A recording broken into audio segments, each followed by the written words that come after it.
Hi, welcome back to Informed Beauty. So today is a little bit of a different video. I'm not talking about makeup per se. Well, I'm not talking about makeup. I'm talking about skincare products. So I want to go through the products that I currently use, why I use them, and my usual skincare routine. Now, it's nothing elaborate. My skin is not hugely amazing. It's not terrible either.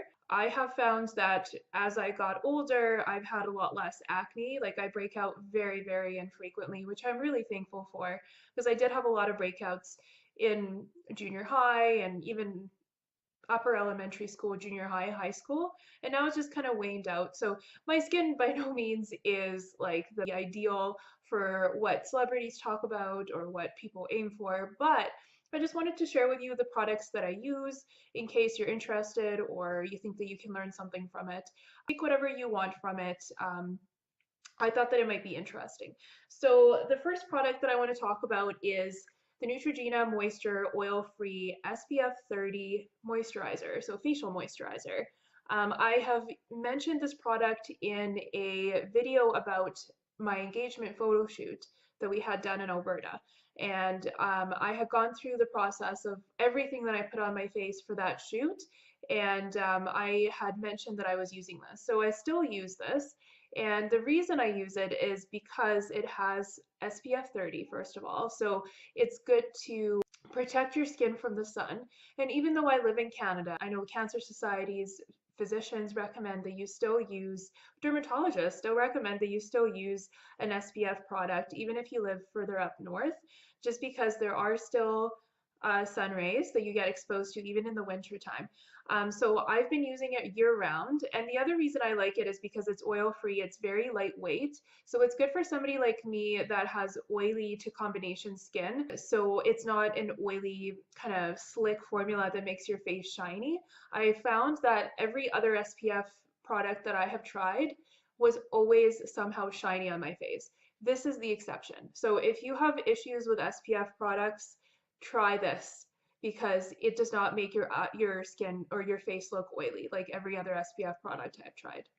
So it is a little bit on the pricier end. You can find it at the drugstore or at Walmart, but it is worth it. It does last a while. So what I do is I use it in the mornings and I put it all over my face except for under my eyelids, under my eyes. And for under my eyes, I use the St.Ives Renewing Collagen and Elastin moisturizer. So I know some of you are going to comment and say you should not be using this for your under eye. You should be using like a special under eye moisturizer. I find a lot of them are really expensive, and I frankly don't have the money right now to spend on just an eye moisturizer. There was a cheaper one, an e.l.f. one, that I had tried once. I think e.l.f. had sent it to me as a freebie when I ordered stuff online, but it is not available in person in stores, and I don't want to go online just to order that particular product. So I have been using this. I haven't found any issues with it. I do find though that I do have like a rough patch under my right eye lately, and I've never had that before. So I know that I could probably optimize that part of my skincare routine, especially now that I'm going to be entering my 30s and I'm starting to notice some really, really small fine lines around my eyes. But for now, this is what I'm using. And then in the evening time, before I go to bed, after I wash my face, I do put this on all over my face just because I don't need SPF products for bedtime. So, and I've been using this for a very long time. It's quite an affordable moisturizer. And again, it's lightweight, but it still feels hydrating when you put it on. So it's a nice balance for my oily to combo skin.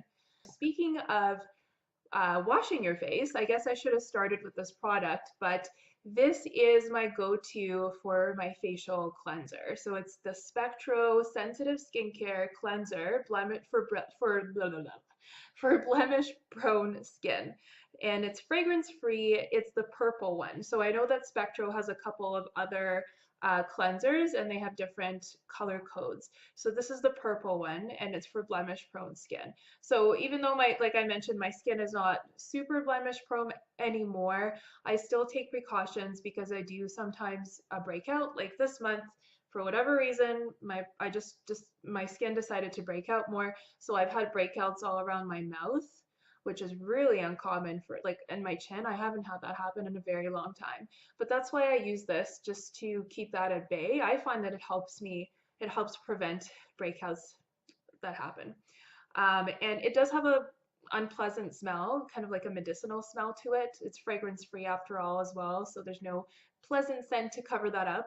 But you get used to that, and it doesn't feel super drying when you wash it off, which I like. I don't like cleansers. I find the Clean and Clear type of cleansers that you can find at Walmart and stores like that, they really dry out my skin, and then I overproduce oil. So I like that this one is more balanced. Like, you still feel like you've washed your face. It feels clean after, but it doesn't feel ridiculously tight and dry after you've washed your face. So that is why I like this. And I don't particularly have sensitive skin, I don't think, but supposedly it is for sensitive skincare.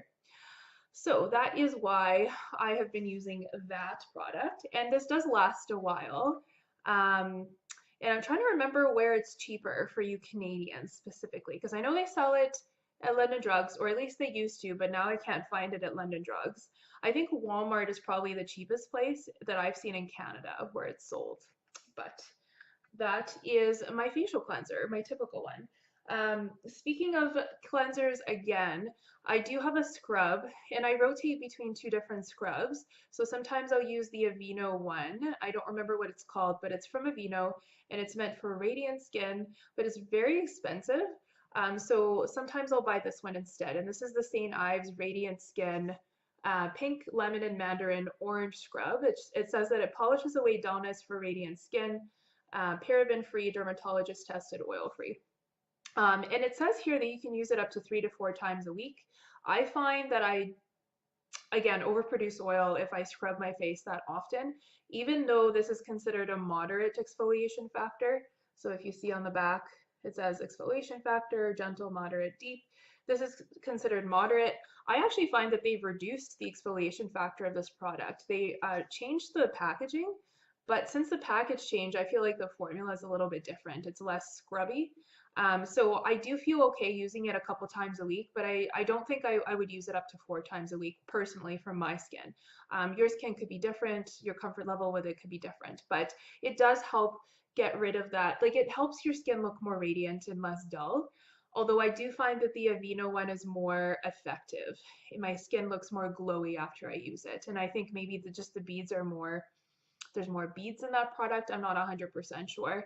I do have like little, I don't want to say dents. I don't have dents in my forehead, but on my forehead, my skin has these like little indentations, probably from the time when I used to break out a whole lot, especially in high school. And I probably accidentally would nick them. And then, I don't know, just the number of times that I had acne there.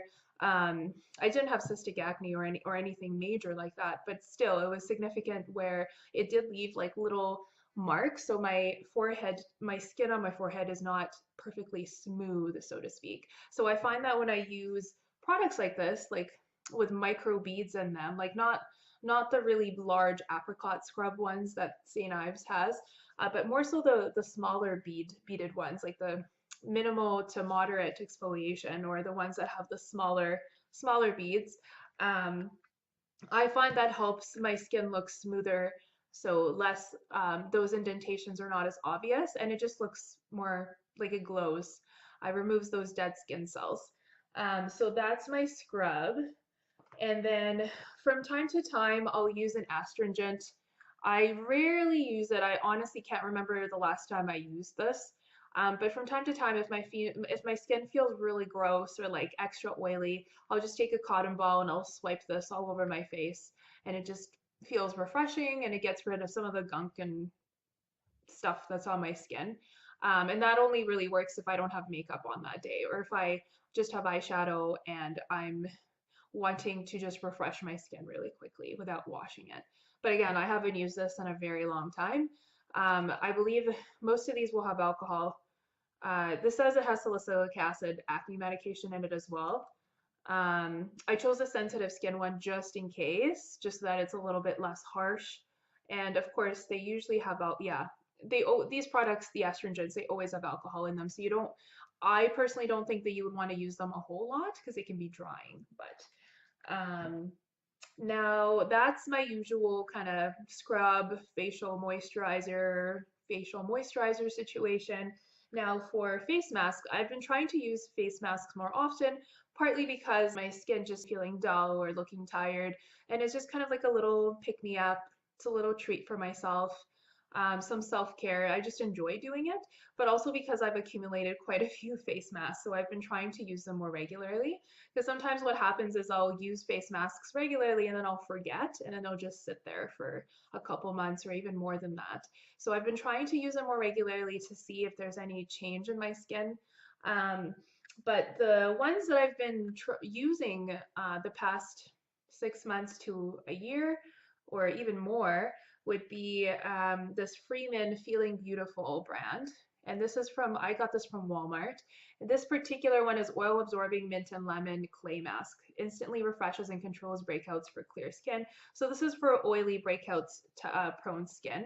I really like this one because clay masks I find are the most rewarding, or at least psychologically rewarding, and very refreshing to me. They just feel like your skin just feels so clean after you use them. And I feel that the clay formulas dry down more, so you feel like they're doing more, even though they may not necessarily be, but I just like the process of it, if that makes sense. And they do absorb a lot of oil. And this one smells really good. It's mint and lemon, so it's just very refreshing. I feel really good after using it. And these ones last a long time. It's an entire tube.